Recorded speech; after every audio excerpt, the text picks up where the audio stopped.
네, 안녕하십니까. 김주근입니다. 연휴 잘 보내고 계십니까? 솔직히 저는 연휴는 아니죠, 그죠? 월요일 날은 또 임시공휴일이긴 합니다만은 이미 사전에 다른 곳에서 강의가 예정되어 있었고요. 임시공휴일에도 불구하고 강의는 예정대로 한다고 해서 그날도 월요일 날에도 일해야 되고요.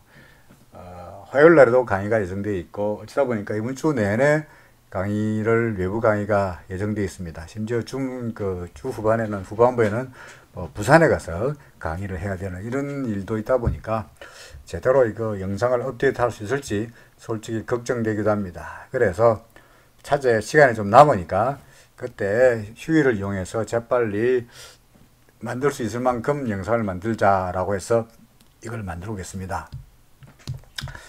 근데 이게 사실은 하는 말이고요. 솔직히 말씀드리면 HLB 매수 타이밍을 잡는 법에 대한 영상을 올리고 나서 그게 영 마음에 걸려가지고 지금 이 영상을 여러분들에게 말씀드리고 겁니다. HLB 같은 경우에는 그 댓글에 HLB 매수 타이밍을 잡아주세요 라는 글을 보고는 질문을 보고는 그래 사람들이 파동을 세는데 어렵겠다는 생각에서 영상을 만들고 올렸는데 그 영상을 올리고 나서 뒤에 여러분들이 댓글을 다시 읽어보니까 나중에 알고 보니까 그 HLB를 그 유튜버 어떤 분이 사라고 하셨더라고요.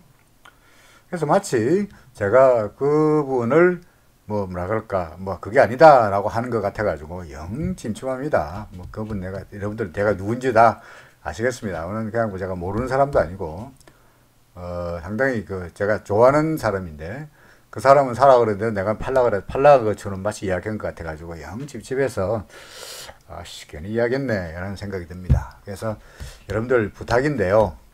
딴 데서 사라 그런 종목을 저한테 와가지고 점검 받고 이런 하지 마세요. 근데 딴 데서 사라 그러는데 저는 팔라고 한다 그러면 여러분들 사십니까? 파십니까?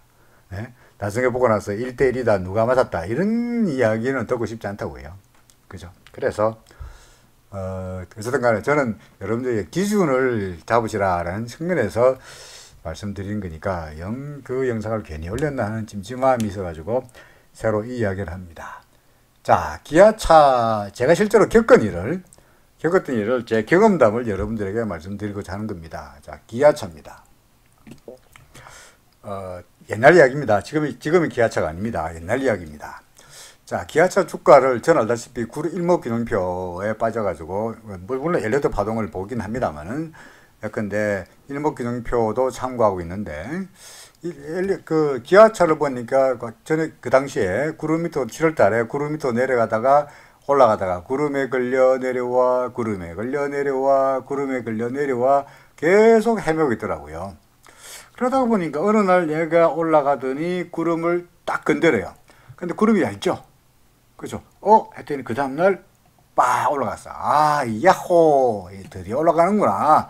라고 재빨리 샀죠. 76,400원 아닌 것 같고, 76,000원 얼마에 산 것 같습니다.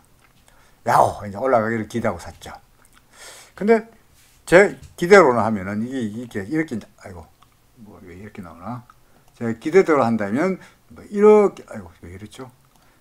기대대로 한다면, 이렇게 돼야 되는데 기대가 안 되는 모양입니다. 이렇게 되기를 기대했는데 이게 잘 보세요. 그 다음날 음소리 나타나더니 구름 밑으로 싹 내려가더니 그 다음날 이렇게 되더라고요.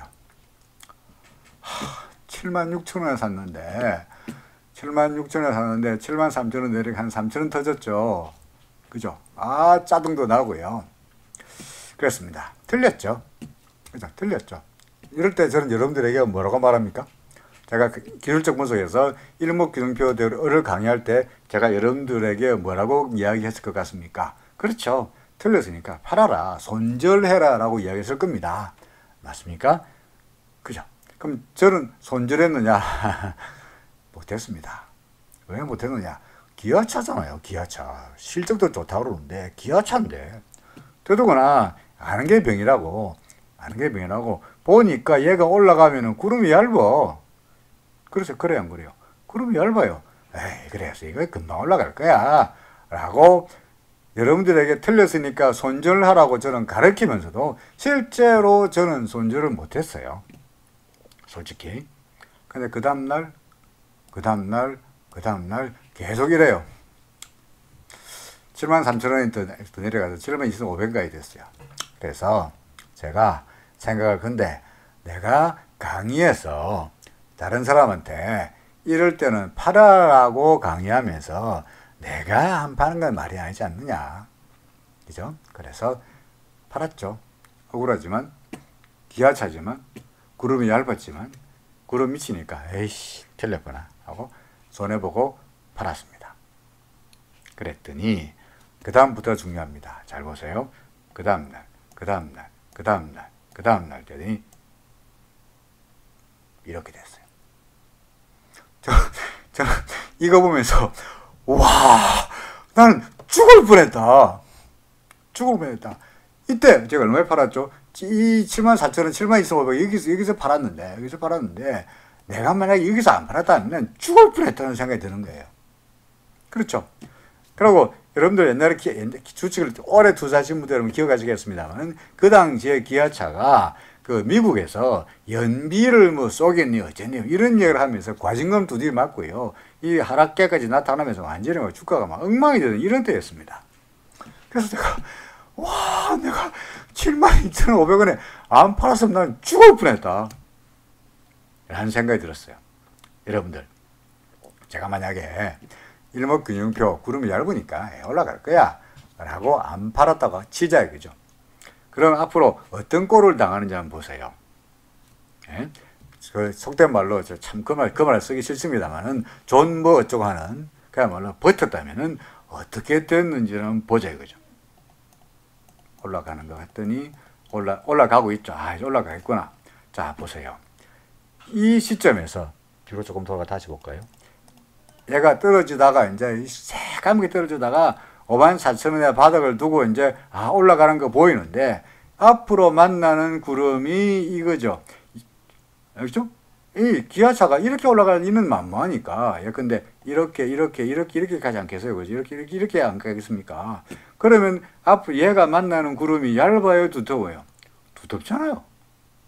그렇죠. 이거 밑에 아래세까지 치우고 화끈하게 이것만 가지고 이야기합시다. 두텁잖아요. 그러면서 진짜로 이 기아차가 지우고 다시 볼까요? 기아차가 앞으로 어떤 꼴을 당하는지를 한번 보세요. 올라가더니 올라가는가 보다 했더니 구름을 만나는데 두터운 구름을 만나는데 어떻게 되느냐를 보세요. 장렬하게 구름에 맞으면서 처박히면서 아래로 주저앉습니다. 그렇죠. 구름을 뚫지도 못하고요. 이 구름이 장천이 되면서 주저앉습니다. 저 옛날에 이게 얼마에 샀다고요? 76,000원이에요. 얼마에 손절했다고요? 72,500원이에요. 근데 72,500원에도 몇천 원 터지고 손절 안 했다면 저는 죽었죠. 그렇죠? 죽었습니다. 그 이후에도 기아차는 이런 짓을 이런 꼴을 당하다가 물론 올라오긴 합니다만은 그럼에도 불구하고 저 얼마에 샀다고요? 74,500원에 74,500원에 근데 지금 얼마라고요? 6만원이요. 저는 강제로 물론 저는 팔았습니다. 만약에 계속 가지고 있었다면 저는 그야말로 강제로 장기 보유하고 있는 거죠. 원하지 않는데도. 그죠? 제가 무슨 이야기를 하고 싶으냐면요. 어차피 확률은 반반이에요. 확률은 반반이라면 업혀있긴 합니다만 약간 여러분이 주식을 사죠. 그죠? 주식을 샀죠. 얼마에 살까요? 기아차 삽시다. 기아차 얼마에 샀습니까? 74,500원에 샀죠. 76,000원에 샀죠. 76,000원에 샀죠. 76,000원에 샀다는 이야기는 시장에 누군가가 여러분들에게 그 주식을 76,000원에 팔았다는 이야기죠. 그죠? 그 판 사람이 외국인이든 기관이든 큰손이든 개미든 상관이 없어요. 누군가가 여러분들에게 76,400원의 주식을 팔았다고요. 여러분은 76,400원에 샀어요. 나는 그죠? 여러분이 나는 왜 샀죠? 에이 바보 올라갈 거야. 나한테 그 주식을 판 사람은 왜 팔았습니까? 바보 같은 놈, 쪼다 같은 놈, 앞으로 주가가 떨어질 거야 라고 팔았을 거라고요. 그죠? 그렇지 않습니까? 그러다가 예컨대 주가 더 떨어지니까 물론 여기서는 손절했습니다만은 저는 손절했죠. 이쯤에 손절했습니다. 왜 팔았습니까? 이 상도 앞으로 어떻게 될지 모르지만 앞으로 더 떨어질 거를 우려해서 73,400, 이거 얼마에 72,500원에 팔았다고요. 72,500원에 팔았다고요. 그러면 72,500원에 내가 팔았다는 얘기는 시장에 누군가가 나한테서 72,500원에 그 주식을 샀다는 이야기죠. 그죠? 저는 왜 팔았죠? 바보 같은 놈 앞으로 떨어질 거야. 그 사람은 왜 샀죠? 조다 같은 놈 올라갈 거야. 라고 샀을 거라고요. 무슨 말이냐? 내가 살 때 상대방은 팔고요. 내가 팔 때 상대방은 사요. 그렇죠. 그래야 거래가 되는 겁니다. 그래야 주식이 거래되는 거죠. 한쪽에서 일방적으로 사면, 근데 점상 치면은 거래가 됩니까? 안 됩니다. 내일 또 오를 건데 아무도 안 팔아. 점상. 그럼 시장에 거래가 안 돼요. 매수 주문 500만 주, 매도 빵, 거래 빵. 이게 점상이잖아요. 어떤 경우에는 회사가 부도가 나면서 점 하한가 내려갈 수 있죠. 그렇죠? 그러면 매도 주문 500만 주, 매수 주문 빵, 거래 빵입니다. 아무도 안 사요. 떨어질 건데.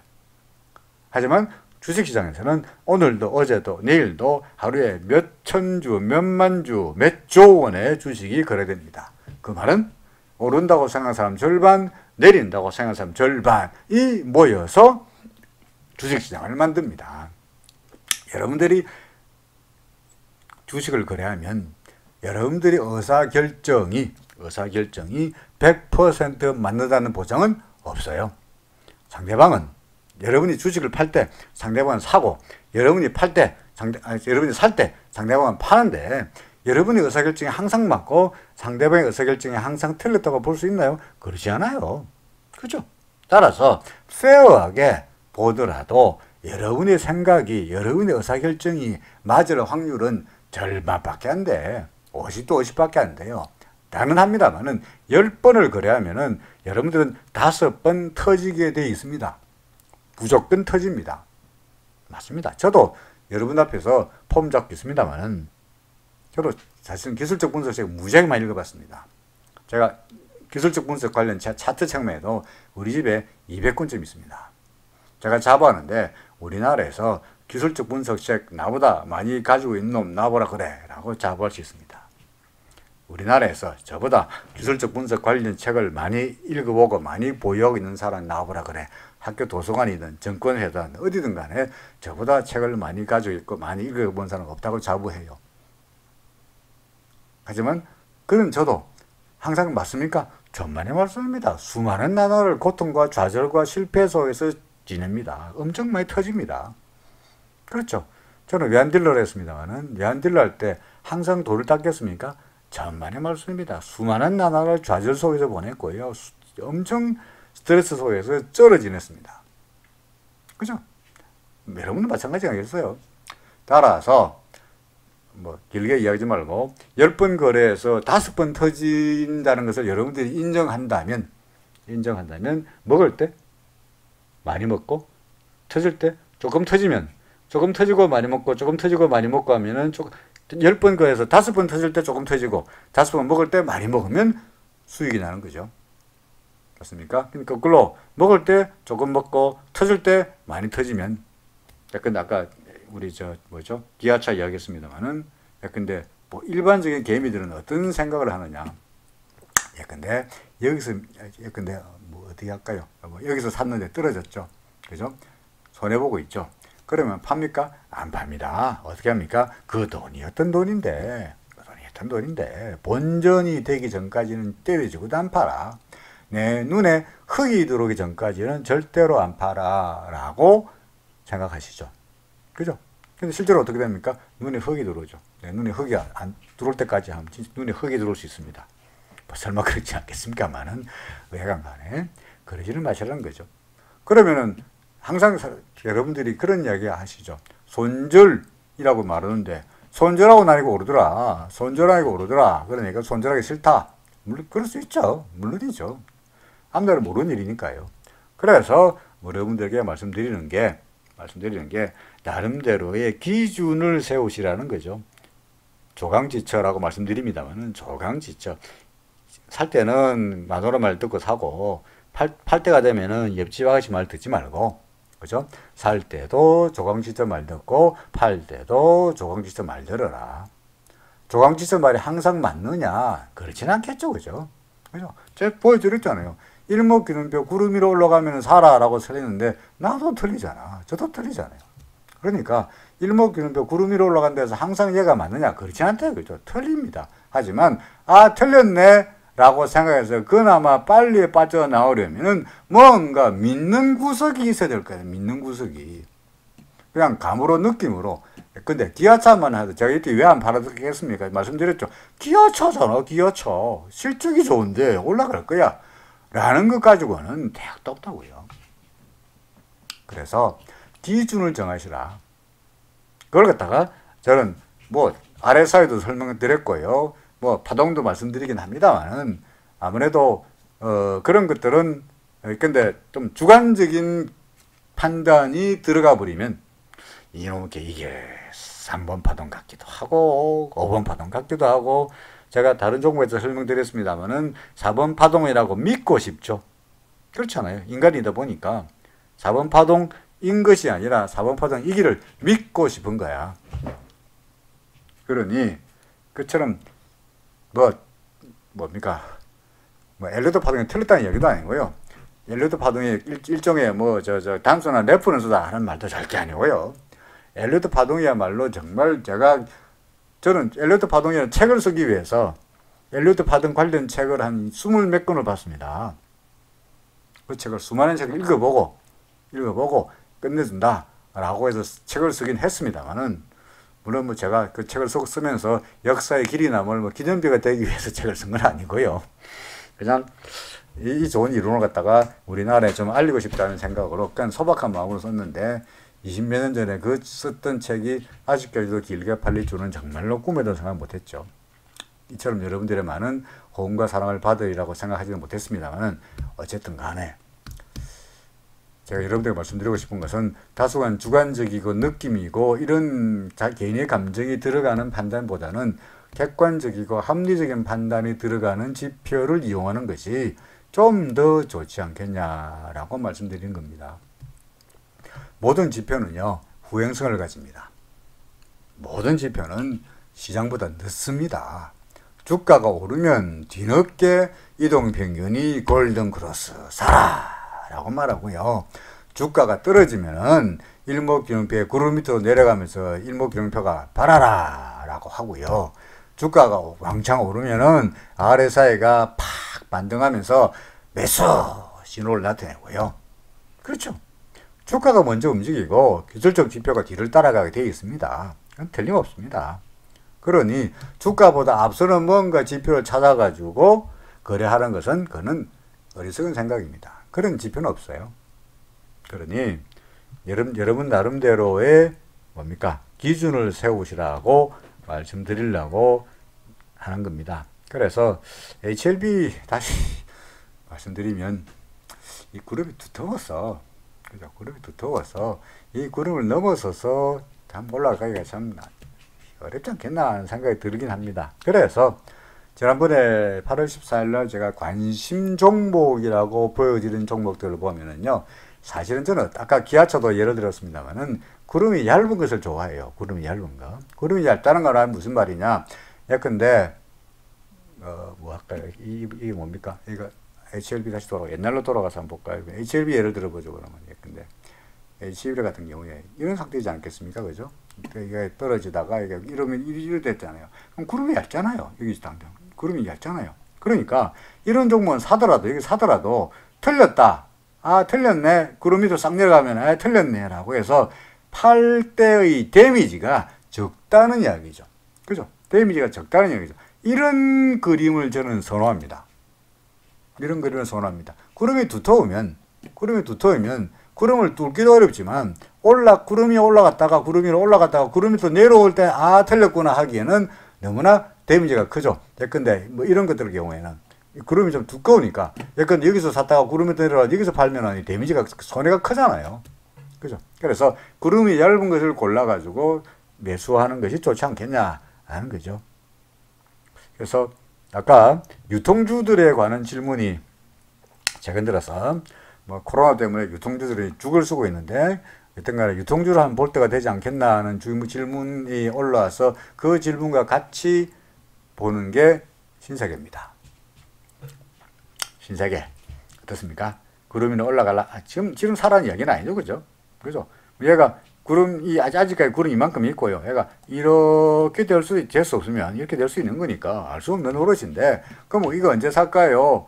이렇게 되면 살아는 이야기죠. 그러니까 내 말은. 그래서 좀 신세계는 좀 두껍네. 지금 아까 예를 들어 보니까 좀 두껍네요. 하여튼간에 이런 종목들, 그러니까 유통주를 보니까 이런데 현대백화점은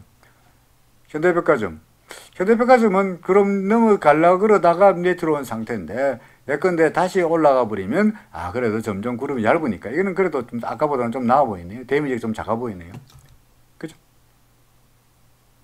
또 제가 지난번에 관심 종목으로 보여드렸던 호텔신라 또 마찬가지로 아래로 구름이 위가 76,000원이고 밑이 72,000원이니까 한 4,000원 정도 차이가 나네요. 그죠? 그러니까 구름 위에 샀다가 틀렸다, 구름 밑으로 내려갔다 판다 하더라도, 손절한다 하더라도 데미지가 작을 테니까 이런 종목들을 관심 종목 리스트에 넣어놓고 뭐 살 거 없나 라고 하는 것이 좋아 보인다는 이야기죠. 질문에 올라왔던 오션브리지만 답하고 강의를 끝내겠습니다. 영상을 끝내겠습니다. 오션브리지 조정 여부를 길어서 답답하다고 말씀하고 있습니다만은, 보다시피 구름이 두텁잖아요, 그죠? 그럼 아까 기아차에서 보여드렸듯이 구름이 두텁다는 이야기는 얘가 구름의 지지를 받을 가능성이 높다는 이야기가 되겠죠. 반면에 이런 거 보이십니까? 여기 또는 여기 주가가 눈이 달린 것처럼, 정말 눈이 달린 것처럼 구름이 얇은 것을 골라가지고 뚫잖아요, 그죠? 그러면 두터우니까 아무래도 구름에 안 뚫리고 올라갈 확률이 높다고 말씀드리고 싶습니다. 그 밑으로 안 내려가나요? 그럴 리가 있나요? 그건 모르는 일이죠. 그건 알 수가 없죠. 그죠? 또 파동 이야기 해야 되나요? 대략 보니까 1, 2, 3, 4, 5 이렇게 되겠네요. 얼핏 세니까. 따라서 지금 1, 2, 3, 4 끝나고 아마 ABC 조정이 이어지는 것처럼 보여지네요. 그러니까 조정은 ABC 조정이라는 건 끝이야. 끝나봐야 아는 것이니까 알 수가 없는데, 예컨대 그럼 언제 조정이 끝날까요? 제 주장대로 말한다면 얘가 이렇게 도다가 구름 위로 싹 머리 낼 때 이때쯤 그죠? 이때쯤이 아마도 상승 파동이 이미 밑에 시작됐는데 이때 살 거리 아니고 이제 지금부터가 상승이구나 라고 해도 여기서 매수해도 늦지 않다는 거죠. 그렇죠. 그런 측면에서 나름대로 자신만의 조강지처를 가지시라. 기준을 가지시라. 조강지처. 거친 음식과 뭐죠 그게? 조와 강이 귀리와 무슨 껍데기든가 그럴 겁니다. 조강지처. 이 조강지처가 중국 고사도 있는데, 하여간 조강지처를 말을 들으시라 라는 말씀을 맺고자 합니다. 휴일 잘 보내십시오. 네, 고맙습니다.